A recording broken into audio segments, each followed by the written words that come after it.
Hi students, in this video we're going to carry on with our molar mass calculations and so forth, and we're going to extend it to talking about percent composition by mass. This is also called mass percent. So let's put that in here, mass percent. Percent composition by mass, or mass percent. And this is based on the molar masses. Basically, when you're asked for a percent composition by mass or a mass percent of an element in a compound, you are being asked what percent of the mass of that whole formula unit is contributed by just that element. So as we know, the general equation for percentages is the part over the whole times 100 equals the percent, right? We know that's a general equation for calculating a percentage. Take the part that you're looking for, divide it by the whole amount, times 100 equals the percentage. So if you were being asked what is the percentage of red marbles in a bag of marbles, you would put the number of red marbles, the part that is red, over the whole number of marbles, the total number of marbles, in the denominator times 100, and you would get the percentage that are just the red marbles.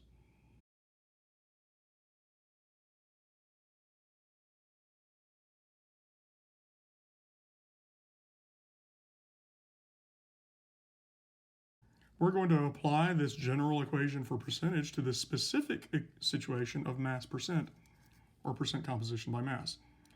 So it is the mass contributed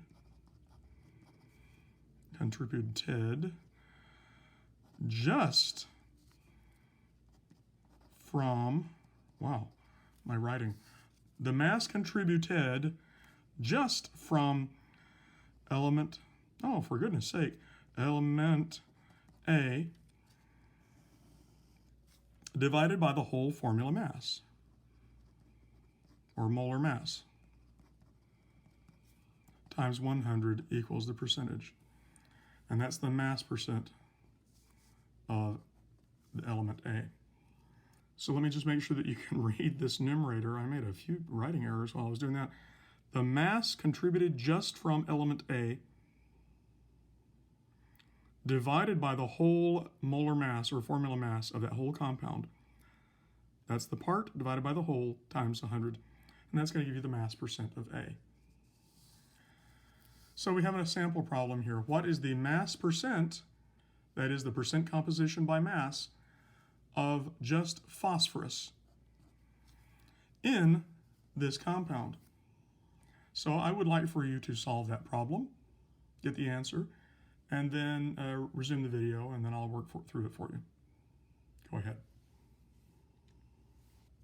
Okay, so we're looking for a mass percent of phosphorus in a compound. So the equation is, we know, is the mass contributed by all phosphorus. That's the whole mass that's contributed by all of the phosphorus, divided by the molar mass of calcium phosphate times 100 equals the percent, mass percent of phosphorus, right? There's our general equation. It's the mass of all of the phosphorus in this compound divided by the total molar mass of the whole compound times 100, and that's going to give us our mass percent of phosphorus. So let's start plugging in these values. The mass of all phosphorus. If I had not already done this math in the previous video, I would have to do this. I would have to calculate the molar mass, and in doing so, I would end up calculating the mass being contributed to that molar mass from each of these elements. So you can see I've already done the math up here. 61.948 is the mass of all of the phosphorus, and there are two phosphorus, so it's 61.948 over the total molar mass of calcium phosphate, 310.174. Let me just break that. 310.174. And then multiply it by 100. So this would be grams per mole. This would be grams per mole. You could just say grams over grams because they're each contributing a number of grams to a mole, so we can do it that way. That's fine. You can see that the grams are going to cancel out. So whatever unit I choose to use here, it's going to cancel. And that's going to equal the mass percent of the phosphorus. So let's do this math. 0.1997, and then I multiply it by 100, equals, and my answer is 19.972 and so forth. I need 5 sig figs, 6 sig figs. I need 5 sig figs in my answer. So it looks like it's going to be 19.972% phosphorus. So the mass percent is always reported as a percent of that element.